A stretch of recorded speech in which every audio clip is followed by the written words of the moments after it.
the oddly familiar-looking crypts beneath the beggar's nest. Alright, of course there's two cultists here. I think we're worried about traps, though. Alright, Rod of Frost. Die! Die and be forgotten! Victory will be ours! Boy, look at all these fire beetles. Holy cow. I need you to watch my back. You won't mind that too much, will you?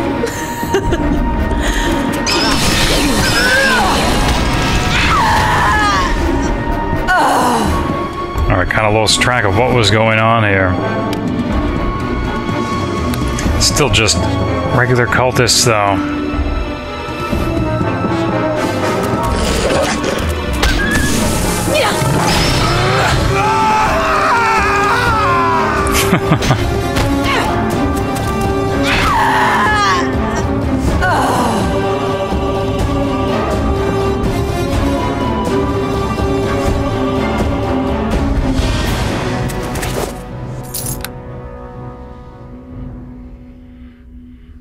All this talk of stars reminds Lily, what about the star mountains? The mountains she thinks Wind by the Fireside alludes to. Linu admits she doesn't know much, only that some of the peaks were named by the Eaerlann, an ancient elven kingdom in the high forest. Most of the stars for which peaks were named are forgotten, but some are still known, like Shadowpeak for Nalandrishan, darkness and light, Bard's Hill for the singing star, which of course reminds Lily of Little Red, Mount Angaroth for Angaroth, Heavenfire, Hunterhorn for Yasivakir, Stagcrown Star, Mount Journey for Ylandrithil, Traveler Star, Mount Vision for Yamethrin, Star of Dreams, and Far Peak for Ytelerin, the Far Star. Interesting, but it's certainly not going to help Lily uncover the mystery of the star mounts. Or there's another cultist, but again, I think we're worried about traps. Oh, look at this. Alright. So obviously we're in the same crypt complex that connects with the warehouse. Alright. Lily finally realizes it's the same set of catacombs she was in earlier by herself, accessible from the Sword Coast Boys' warehouse. Gulnan must be down here somewhere underneath the beggar's nest.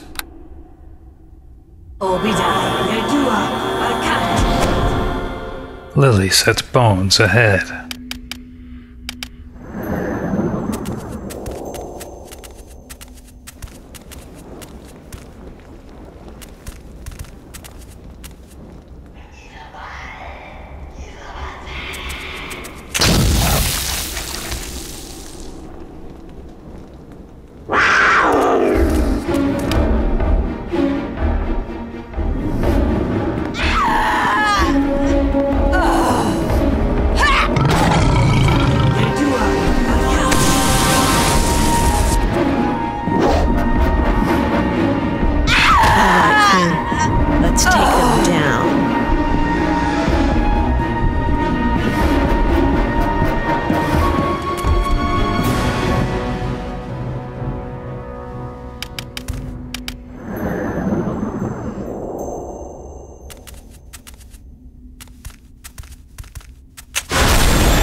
Bones is stunned, his ears ringing from a sonic trap, which makes his mistress consider she should probably look out for a robe of sonic resistance to add to her collection, too.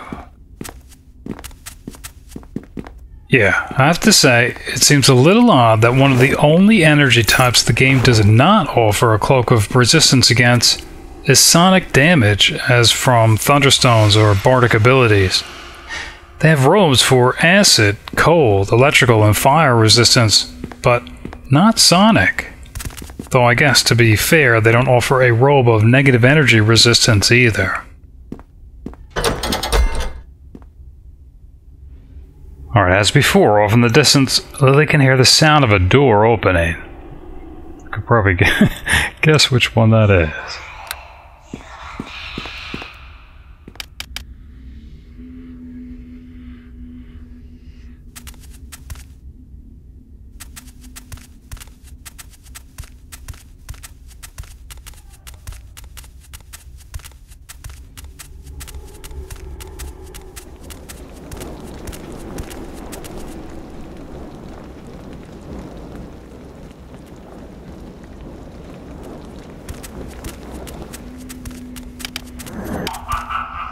Lily, a little tired of hearing about stars and constellations, asks her apprised astronomer if there isn't something a bit more unusual out there, something a bit more interesting. There is. Nebulae, interstellar clouds of dust and gases, and even arcane matter. Alright, Rider Frost.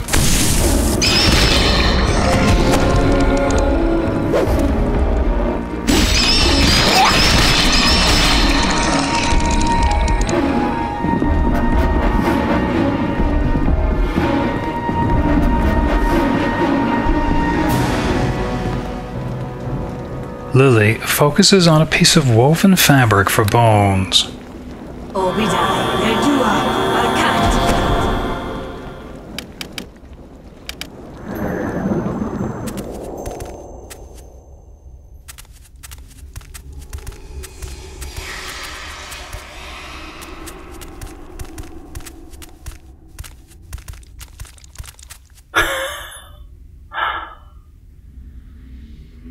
It just looks like a chamber with nothing but fire beetles.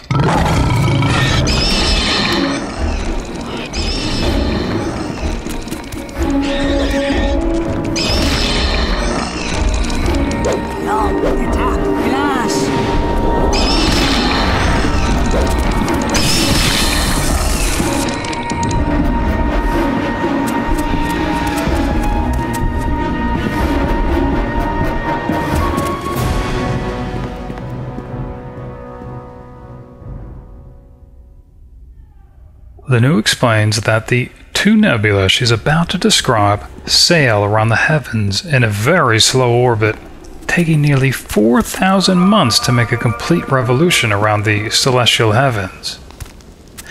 And that they both have an identical orbit, but are at opposite positions within that course, so they're never seen together in the same sky. 4,000 months. Lily does a quick estimation. That's over 300 years. She wonders if she's missed the opportunity to see one of these nebula with her own eyes, though she has time yet to see both. She hopes.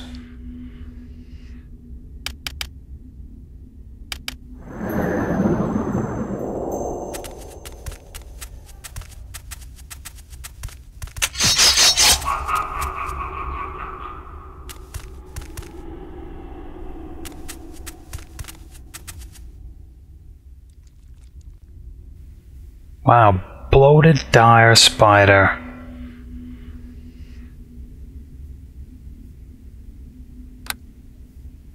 Of course you can see all the cocoons. Alright.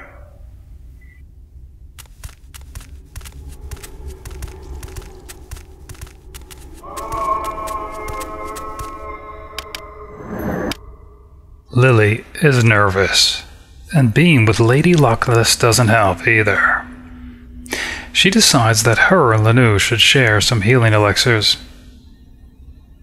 This is not like one of Ferdinand's little beasties, a normal dire spider.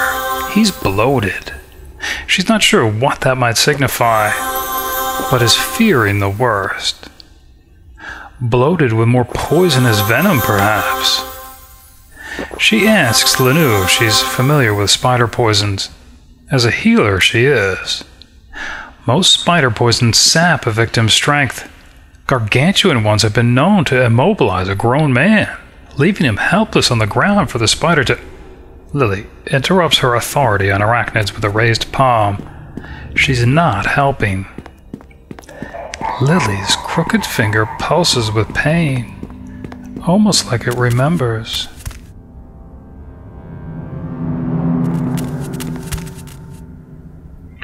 Well, I think we'll take a chance. Rod of Frost. Don't really want to run out there in case... Who knows? Might be a web trap or something. Okay. Melfs.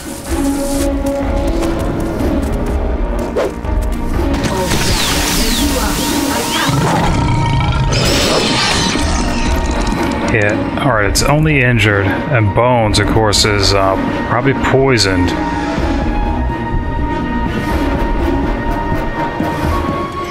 You know what? Flame arrow.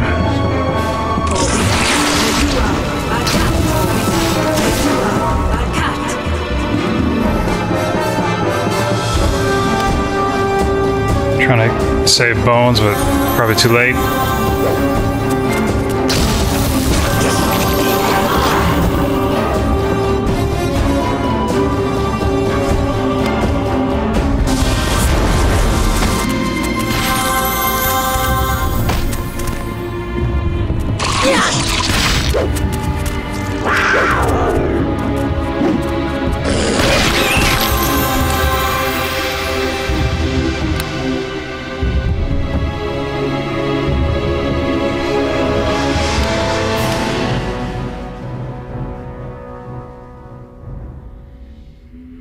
Sure enough, Bones has been bit and is poisoned. He only has as much strength left as maybe, well, the old blind badger. And Linu informs her mistress it's bound to get worse. With the yelp from Bones, it clearly did. He has barely more strength left than a common weasel. He'll recover in time. How does poison work? Very similar to how disease works. Bones failed his initial Fortitude saving throw versus the spider, and so became poisoned, taking initial damage, in this case, strength damage. Regardless of whether he succeeded or not, he has to make a second saving throw to avoid taking secondary damage 1 minute later, in this case, additional strength damage. Most poisons inflict ability damage, but not all. Some can lead to unconsciousness, like blue Whinnis or oil of Taggit. Paralysis, like Carrion crawler brain juice. Or even just normal hit point damage, like Sassone leaf residue. Poisons can also be applied to weapons, though unfortunately I don't believe the Aurora engine implements this. There's a 5% chance of exposing yourself when applying poison to a weapon, and the possibility of accidentally poisoning yourself with a weapon on a critical miss. And of course, any creature with a natural poison attack like wyverns, medusas, and the like are immune to their own poison.